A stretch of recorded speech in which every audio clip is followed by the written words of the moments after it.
ये फोन जिसमें आप रील्स देखते हैं, मीम्स शेयर करते हैं और ऑनलाइन क्लासेस लेते हैं, ये फोन चाहे एप्पल का है या सैमसंग का, ये उससे पहले एक फोन होने से पहले ग्लोबलाइजेशन का एक प्रोडक्ट है। ग्लोबलाइजेशन का प्रोडक्ट, लेकिन सर ये फोन तो मैंने अपने शहर में घंटाघर के पास वाले सुनील भैया की दुकान से खरीदा है। अरे रुको रुको भैया, सुनील भैया की दुकान से तो खरीदा होगा, लेकिन फिर भी ये ग्लोबलाइजेशन का प्रोडक्ट है। कैसे, मैं बताता हूँ। देखो, इस वक्त आप ये वीडियो जिस स्क्रीन पर देख रहे हो, वो स्क्रीन बनी है साउथ कोरिया में। इस वीडियो को प्रोसेस करने वाला जो प्रोसेसर है वो बना है यूनाइटेड स्टेट ऑफ अमेरिका में। देखा कैसे चाइना और अमेरिका एक हो गए। अब आप इस फोन से कुछ भी ऑनलाइन ऑर्डर करते हो, वो आता है सीधा आपके दरवाजे तक। Yes, globalisation is happening right in your pocket. आज हम समझने वाले हैं कि किस तरह से ये पूरी दुनिया एक ग्लोबल विलेज बन चुकी है, यानी विश्व गांव बन चुकी है।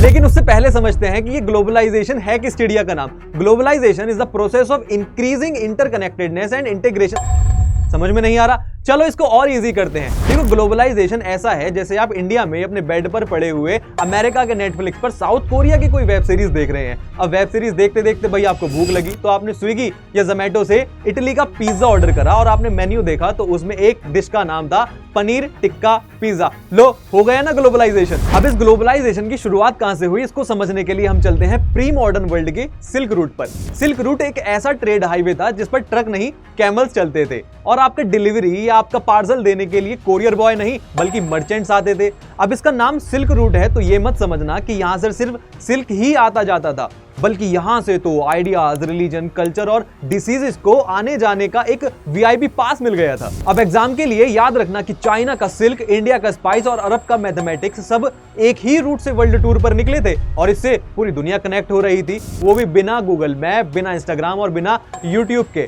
आज अमेज़न वन डे डिलीवरी दे रहा है, लेकिन उस वक्त एक कंट्री से दूसरी कंट्री जाने के लिए 2 से 3 महीने या 1 साल से 2 साल तक भी लगते थे। अब प्री मॉडर्न वर्ल्ड के सिल्क रूट पर घूमते हुए देखते हैं कि कॉन्क्विस्ट, डिसीज और दी अमेरिकन्स ने किस तरह से पूरी दुनिया को ग्लोबलाइज करा।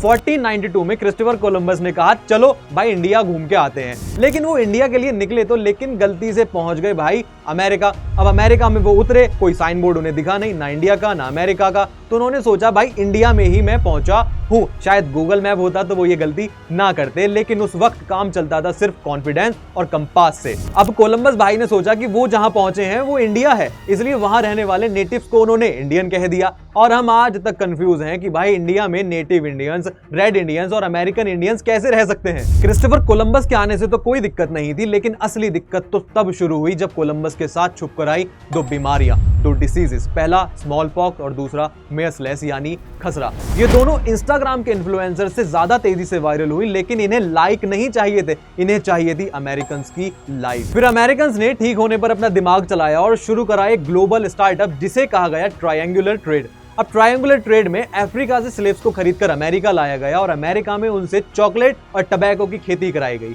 और इसी चॉकलेट से बना यूरोप में चॉकलेट केक और चॉकलेट आइसक्रीम, और टबैको से बना सिगरेट और सिगार। इस तरह पूरी दुनिया पहली बार इंटरकनेक्टेड बिजनेस मॉडल पर काम कर रही थी। इस ही प्लांटेशन इकोनॉमी ने पूरी अफ्रीकन लेबर का एक्सप्लॉइटेशन किया और अफ्रीकन्स के खून पसीने की मेहनत से पूरा यूरोप मालामाल हो गया। तो ग्लोबलाइजेशन शुरू तो अचानक हुआ था, लेकिन इसकी कीमत बहुत से लोगों को अपनी जान देकर चुकानी पड़ी। और हाँ, याद रखना कि क्रिस्टोफर कोलंबस ने अमेरिका डिस्कवर नहीं किया था, वो तो उन्होंने इंडिया को सर्च करते हुए अमेरिका का वाटरवे अनलॉक कर लिया था। बाकी सब कुछ कॉन्क्विस्ट, डिसीज और कैपिटलिज्म ने टेक ओवर कर लिया।